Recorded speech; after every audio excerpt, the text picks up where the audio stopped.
Good, happy Thursday afternoon, April 30th, 2020. I'm Riley King, and welcome to this afternoon edition of the Riley King Newscast, right here on the Riley King Network.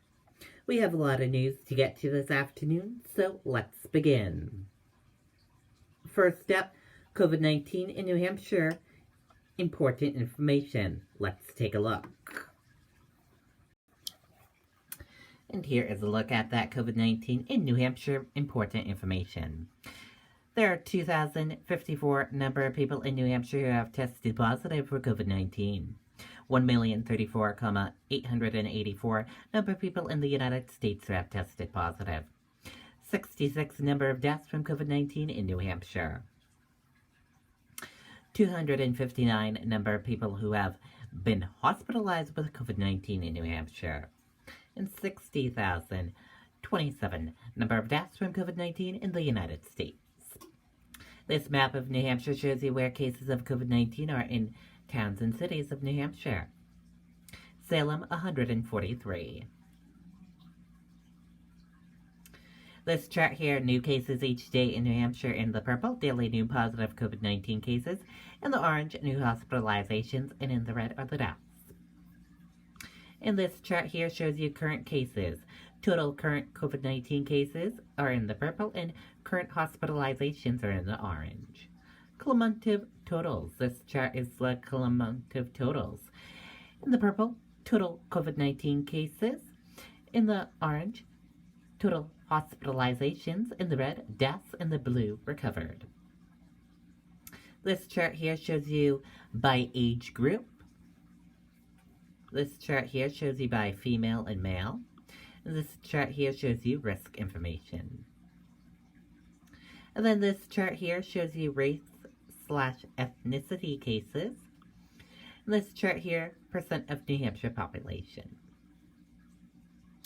And again, your common symptoms: fever, lack of smell, cough, chills, and difficult breathing. How it spreads, and prevention tips.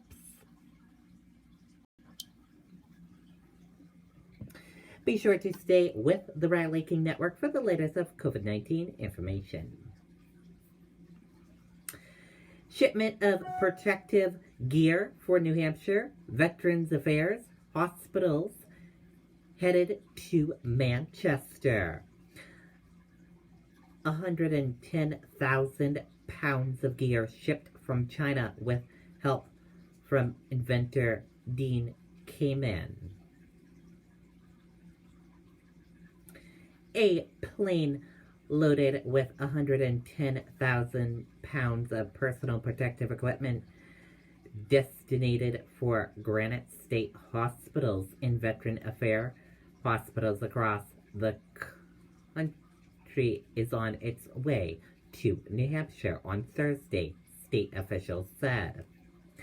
The FedEx cargo plane took off Wednesday night from Singapore, China, and it's traveling to Manchester Boston Regional Airport after a stop in Anchorage, Alaska. When VA Secretary Robert Wilk reached out to me, I knew this was a mission New Hampshire could take on, said Governor Chris Sununu. We owe those on the front lines taking care of our veterans the protection they deserve. The state of New Hampshire purchased the shipment and will be distributed supplies to areas of greatest need across the state, officials said. The equipment was secured with the help of Granite State inventor Dean Kamen and others. About 4.5 million masks on the plane will be sent to the VA for distribution to VA hospitals across the country. The Department of Veterans Affairs is proud to work with New Hampshire as part of our ongoing efforts to ensure our hospitals have access to the equipment they need to take care of our nation's veterans, Wilk said. Governor Chris Sununu said his team are demonstrating the spirit of service that should serve as an example to all Americans. The VA will reimburse New Hampshire for the masks, officials said.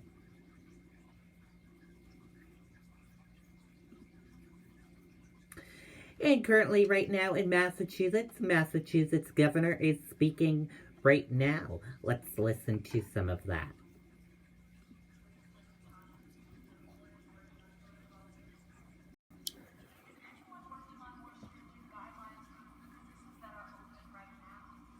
We've put a whole series of guidance in place with respect to businesses that are currently open,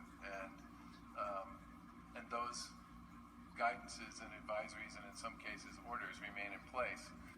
And if you want to watch the rest of that video, we will share the link with you on the Riley King Network Facebook page after this broadcast. One new coronavirus-related death, 39 new cases reported in Maine. Let's take a listen to that video from WMTW News 8 Maine.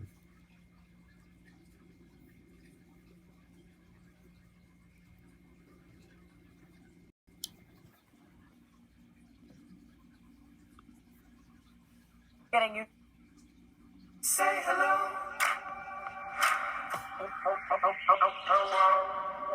Say hello.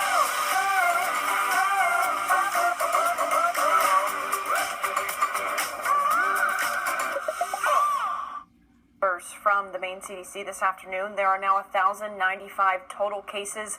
That is 39 new cases from yesterday. 631 people have recovered, meaning right now there are 411 active confirmed cases. Sadly, one more person has died. That brings the total now to 53. The Maine CDC will hold its daily presser today at 2 o'clock. You can watch that live right here on Channel 8. Okay, and there you go on that video and that report.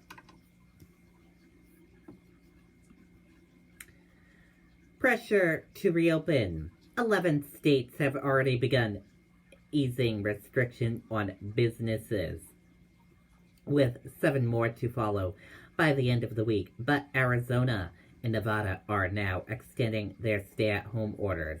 ABC News' Kimberly Brooks has the details. Let's take a listen to that video from ABC News.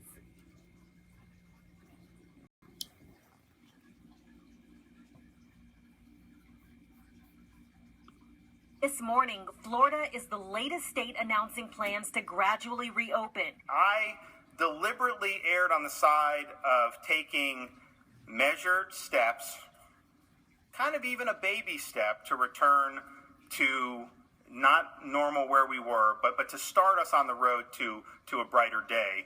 Beginning Monday, restaurants and retail stores will be allowed to reopen, but only at 25% capacity, and they'll have to maintain social distancing. But the reopening plans exclude 3 hard-hit counties in South Florida, including Miami-Dade. Nationwide, 11 states have already lifted restrictions, with 7 more to follow by the end of this week. Amid these difficult decisions, the economic tension is getting thick. I can guarantee to continue a 5-figure loss every month. This morning, the Labor Department is expected to report that another 3.5 million Americans filed for unemployment benefits last week, bringing the total to more than 30 million people since the pandemic began. In the states that remain closed, many business owners say they're fed up. I'm not really a big fan of people telling me what to do. This hairstylist in North Carolina is reopening despite the governor's stay-at-home order. I've got my Clorox spray, my wipes, my disinfectants. I got barbicide wipes. I have all of the things that I am supposed to do to keep people healthy. And in San Francisco, similar concerns. I'm more worried about the guaranteed loss I'm going to take if I continue to stay closed. In Texas, this salon owner opening despite a court-issued restraining order. But owners know that opening up shop won't won't alleviate legitimate fear among their employees. When I've talked to my employees, obviously they're afraid, I'm afraid, and I think that we should be. We'll see how it goes. Many states that have reopened are now telling workers they'll lose unemployment benefits if they refuse to return to their jobs. Meanwhile, in states like Illinois, still in the grips of this crisis, medical workers on the front lines see it with their own eyes. People are growing restless. We've got all these people that want to get out. They want to get back to the norm of what society was before COVID-19. People aren't realizing because they don't see what we see on a day-to-day basis. We've worked so hard to keep that line down, to lower it. And is it going to be worse because we're opening things up? Now, people are certainly looking forward to summer, but this economy will make things feel different. Here in New York, the mayor is already saying that even if things turn around in the warmer months, the city doesn't have the plans or the money to open staples like beaches or pools. Okay, and there you go on that video and that report.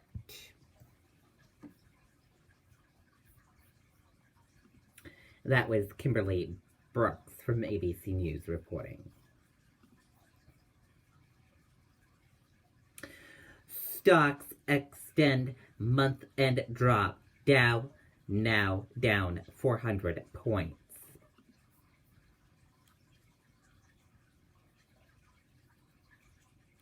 Stocks fell on Thursday, the last day of April, as investors designated another round of dismissal economic data, along with the latest batch of major tech earnings. And that is it for this afternoon edition of the Riley King Newscast, right here on the Riley King Network. Thank you for watching this afternoon edition. Have a great rest of your afternoon. I'll see you back here later on today for another newscast. And I'll have a news report coming up in a little bit. Goodbye, everyone.